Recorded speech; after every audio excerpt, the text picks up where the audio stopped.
Campus selection കിട്ടിയതാണ്. അപ്പോൾ കാമ്പസിൽ ബേക്കറി സെക്ഷനിൽ അവന് വേണമെന്ന് പറഞ്ഞു. അങ്ങനെ ജോലി കിട്ടിയതാണ്. ഇപ്പോൾ ഈ മാസം കൊണ്ട് 1 വർഷം കംപ്ലീറ്റ് ആവുകയാണ്. അത് എന്ന് വെച്ച് കഴിഞ്ഞാൽ ഒരു കുഴപ്പമില്ല, ഒരു കൂട്ടുകെട്ടോ അങ്ങനത്തെ കാര്യങ്ങൾ, ഒരു ചീത്ത സ്വഭാവവും ഇല്ലാത്ത എൻ്റെ കൊച്ചാണ്. ആ കൊച്ചിനെയാണ് പാവം ഇവർ എന്ന് വെച്ച് കഴിഞ്ഞാൽ ഇടിച്ച് കൊന്നിട്ടതിന് ഞങ്ങൾക്ക് വൈകി വെച്ച് കയ്യോ കാലോ തല്ലി ഓടിച്ചെങ്കിലും ഞങ്ങൾക്ക് ഒരു പ്രശ്നമില്ല. ഞങ്ങൾ ഒരു പരാതി കൊണ്ട് ഞങ്ങൾ പോകില്ലായിരുന്നു. ഞങ്ങൾ നോക്കിക്കോളാം ഞങ്ങളുടെ മകനെ. പക്ഷെ ജീവൻ എടുക്കണ്ടായിരുന്നു. എന്റെ കൊച്ചു പാവം വെച്ചാ, അല്ലാതെ ഒന്നുമില്ല, ഒരു കുഴപ്പമില്ല. കൊച്ചിന് കണ്ണൂടി അങ്ങനെ ഒരു കൂട്ടുകൂടി ഒന്നുമില്ല. പറഞ്ഞ പോലെ നിങ്ങൾ ബൈക്കിന് പോലും വിടില്ലായിരുന്നു, എന്തെങ്കിലും അപകടം വരേണ്ട. കാറിന് പോയിക്കൊണ്ട് അത്രയും സേഫ് ആയിട്ട് പോയിട്ടാണ് ഈ. അതെ, അത് ഞങ്ങൾക്കൊരു സമാധാനത്തിന് വേണ്ടി ബൈക്ക് രാത്രിയിൽ ഓടിച്ചോണ്ട് വരുമ്പോ വല്ല പട്ടിയും വട്ടം ചാടി ഇവനെ എവിടെയെങ്കിലും ആക്സിഡന്റ് ആയി കിടന്നു കഴിഞ്ഞ് കഴിഞ്ഞാൽ ആരും രാത്രിയിൽ കാണില്ലല്ലോ എന്ന് വിചാരിച്ച് കാറും കൊണ്ട് പോകാൻ പറഞ്ഞത്. അവൻ കാറും കൊണ്ട് തന്നെയാ പോകണം. Hello guys, welcome back. ആ അമ്മയുടെ ഒരു മാനസികാവസ്ഥ, അത്രയും അധികം വേദനയാണ് ആ അമ്മയും അപ്പനും അനുഭവിക്കുന്നത്. ഒരു മകനാണെന്നാണ് മനസ്സിലാക്കുന്നത്, മറ്റു മക്കളുണ്ടോന്ന് അറിയില്ല. എനിവേ, കഴിഞ്ഞ ദിവസം രാത്രി നടന്ന ഈ ഒരു സംഭവം, ഈ ഒരു വിഷയം എല്ലാ ന്യൂസുകളും കാണിക്കുന്നുണ്ട്, വലിയ രീതിയിൽ ചർച്ചയാവുന്നുണ്ട്, ഒക്കെ ചെയ്യുന്നുണ്ട്. പക്ഷെ ഇവിടെ മനസ്സിലാക്കാതെ പോകുന്ന ചില കാര്യങ്ങൾ, ചില അബദ്ധങ്ങൾ, ഒരുപക്ഷെ ഈ വീഡിയോ ഞാൻ പറയുന്ന കാര്യങ്ങൾ തീർച്ചയായും ഈ വീഡിയോ നിങ്ങൾ മറ്റുള്ളവരിലേക്ക് ഷെയർ ചെയ്ത്, കാരണം നാളെ ഇതുപോലൊരു അബദ്ധം ഒരാളും കാണിക്കാതിരിക്കണം. പ്രത്യേകിച്ചും അമ്മമാര് തങ്ങളുടെ മക്കൾ ഇതുപോലുള്ള അബദ്ധങ്ങൾ കാണിച്ച് ജീവൻ ബലി കഴിപ്പിക്കരുത്. ഇവിടെ ഈ കുറ്റം ചെയ്ത പ്രതികൾ വിനയ് ദാസ് എന്ന് പറയുന്ന ഈ CISF ഉദ്യോഗസ്ഥനും അവന്റെ അസിസ്റ്റന്റായ പോലീസ് ഉദ്യോഗസ്ഥനും പുഷ്പം പോലെ ഈ ഒരു കേസിൽ നിന്ന് ഇറങ്ങി വരും. തർക്കമില്ലാത്ത കാര്യമാണ്. ആ 2 അപരാധികളും ഈ ഒരു കേസിൽ നിന്ന് പുഷ്പം പോലെ രക്ഷപ്പെടാനുള്ള എല്ലാ പഴുതുകളും ഇവിടെ ഇവൻ ജിജോ തന്നെ ഒപ്പിച്ചു വെച്ചിരിക്കുന്നു. FIR രജിസ്റ്റർ ചെയ്തിരിക്കുന്നത് 101 പ്രകാരമായിരിക്കാം. കൊലപാതകം പ്രഥമ ദൃഷ്ടിയാൽ കൊലപാതകമാണെന്ന് തെളിഞ്ഞിരിക്കുന്നു. എന്നാൽ ഇവിടെ എന്താണ് സംഭവിച്ചത്? എന്തായിരുന്നു മോട്ടീവ്? അത് തന്നെയാണ് ഇവിടെ ഏറ്റവും വലിയ വില്ലനായി ഈ ഒരു ഐവിൻ ജിജോ തോമസിന്റെ മരണത്തിൽ സംഭവിച്ചിരിക്കുന്നത്. ഇത് കേസുമായി മുന്നോട്ട് പോകുമ്പോൾ വളരെ ദുർബലമായി പോകുന്ന രീതിയിലേക്ക് കാര്യങ്ങൾ പോകും. നമുക്കറിയാം, വെങ്കട്ടരാമനെ പോലുള്ള ആളുകൾ വളരെ പുഷ്പം പോലെ ഇറങ്ങി വന്ന് സുഖസുന്ദരമായി ജീവിക്കുന്നു. അത്തരം ധാരാളം ആളുകൾ CISF ഉദ്യോഗസ്ഥരാണ്. ഒന്നാലോചിക്കുക, എന്തുകൊണ്ട് ഈ ഒരു CISF ഉദ്യോഗസ്ഥൻ, അതായത് നിയമപാലകനായ ഒരു CISF ഉദ്യോഗസ്ഥൻ ഇതുപോലൊരു കൊടും ക്രൂരത ചെയ്തു? അതിന്റെ പ്രധാന കാരണം, ഇതുപോലൊരു സാധാരണക്കാരനെ കൊല ചെയ്താൽ ഒരു ചുക്കും സംഭവിക്കാനില്ല. അങ്ങേയറ്റം 1-2 വർഷത്തിനുള്ളിൽ പുഷ്പം പോലെ ഇറങ്ങി വരാൻ പറ്റുമെന്നുള്ള ഒരു നിശ്ചയദാർഢ്യം ആ അപരാധി മോനുണ്ട്. അതുകൊണ്ട് തന്നെയാണ് അവൻ ഇത് ചെയ്തത്. ഇനി ഈ വിഷയത്തിന്റെ മറ്റൊരു വശം, അത് തന്നെയാണ് ആരും കാണാതെ പോകുന്നത്. ഈ ഒരു സംഭവത്തിൽ മോട്ടീവ് എന്തായിരുന്നു? എങ്ങനെയാണ് ഈ സംഭവം ഉണ്ടായത്? ഇവിടെ ചില ആളുകൾ പറയുന്നുണ്ട് ഇവർ തങ്ങളിൽ മുൻവൈരാഗ്യം ഉണ്ടെന്നൊക്കെയുള്ള രീതിയിൽ ന്യൂസ് വരുന്നുണ്ട്. എന്നാൽ അതൊന്നുമല്ല യാഥാർത്ഥ്യം. ഇവർ ഒരേ സ്ഥലങ്ങളിൽ ജോലി ചെയ്യുന്നവരാണ്. ഐവിൻ ജിജോ എന്ന് പറയുന്ന ഷെഫാണ്. നെടുമ്പാശ്ശേരി എയർപോർട്ടിൽ ജോലി ചെയ്ത് വരികയാണ്. വളരെ ഡീസന്റ് ആയ, ഡിസിപ്ലിൻ ആയ ഒരു പയ്യനാണ്. 25 വയസ്സേ ഉള്ളൂ.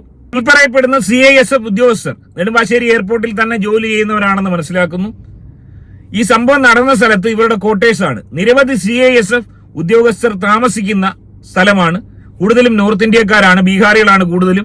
വലിയ റൂഡായിട്ട് പെരുമാറുന്ന അപരാധി മക്കളാണ്. എയർപോർട്ടിലൊക്കെ പോയി നോക്കുമ്പോൾ അറിയാൻ പറ്റും. എല്ലാവരും ഇല്ല, എന്നാൽ ചില ആളുകൾ വളരെ റൂഡായിട്ട് ആൾക്കാരോട് പെരുമാറുന്ന സമ്പൂർണ്ണ അപരാധികളാണെന്ന് തന്നെ പറയാതിരിക്കാൻ നിവൃത്തിയില്ല. സോ അത്തരം ആളുകൾ താമസിക്കുന്ന ഒരു ഏരിയയിലാണ് ഈ ഒരു ഇൻസിഡന്റ് നടക്കുന്നത്.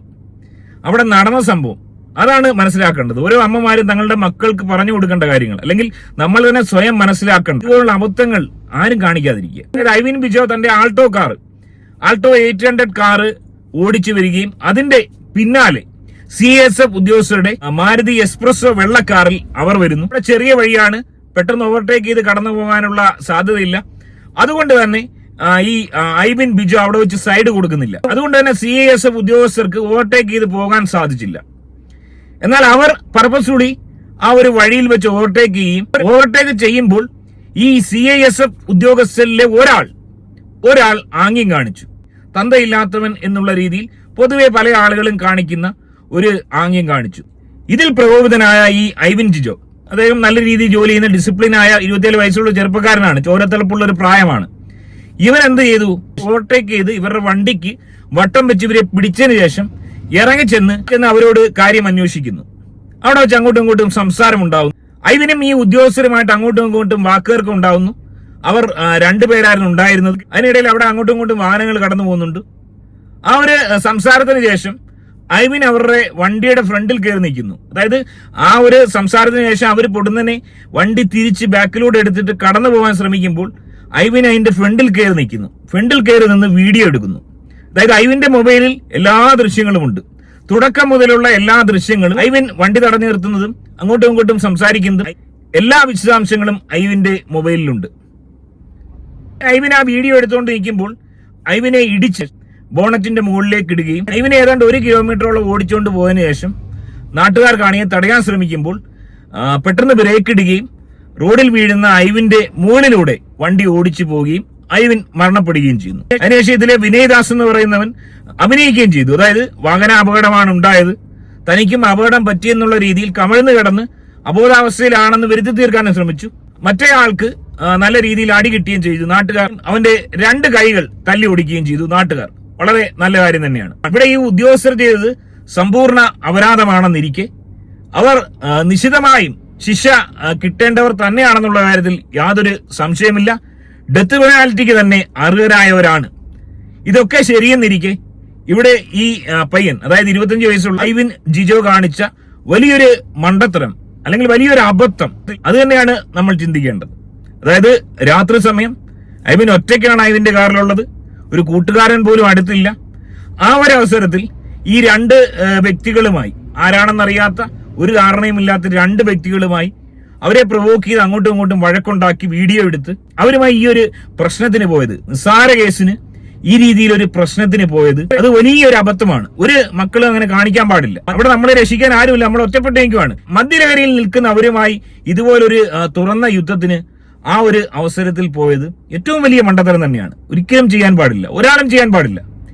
ഇതുപോലെ കാണിക്കുന്ന അബദ്ധങ്ങൾ കൊണ്ട് തന്നെയാണ് നമ്മുടെ വിലയേറിയ ജീവിതം ചില അവസരങ്ങളിൽ നഷ്ടമാവുന്നത്. ഇനി ഒരാളുകളും ഇത്തരത്തിലുള്ള അബദ്ധങ്ങൾ കാണിക്കാതിരിക്കാൻ ശ്രമിക്കുക. ഐവിൻ ജിജോയുടെ മൊബൈലിൽ ഈ വിവരങ്ങളൊക്കെ ഉണ്ടെന്നിരിക്കെ ഈ കേസ് വളരെ ദുർബലമായി പോകാനുള്ള വലിയൊരു സാധ്യതയും ഞാൻ കാണുന്നു. അങ്ങനെ വരാതിരിക്കട്ടെ. ഈ തെറ്റ് ചെയ്ത 2 വ്യക്തികൾക്ക് തക്കതായ ശിക്ഷ കിട്ടി. നമ്മുടെ നിയമം അതിശക്തമായ നിയമമാണെന്ന് മറ്റുള്ളവർക്ക് തോന്നത്തക്ക രീതിയിലുള്ള ശിക്ഷ ഇവർക്ക് കിട്ടട്ടെ. ഐവിൻ ജിജോയുടെ കുടുംബത്തിന് നീതി ലഭിക്കട്ടെ എന്ന് നമുക്ക് പ്രതീക്ഷിക്കാം. എനിവേ, ഈ വിഷയത്തിൽ നിങ്ങളുടെ അഭിപ്രായം കമന്റായി രേഖപ്പെടുത്തുക. മറ്റൊരു വീഡിയോ ആയിട്ട് കാണാം. ആദ്യമായി കാണുന്നവർ തുടർന്നും വീഡിയോ ലഭിക്കുവാൻ ചാനൽ ഒന്ന് സബ്സ്ക്രൈബ് ചെയ്തിട്ട് കാണുക. ബൈ.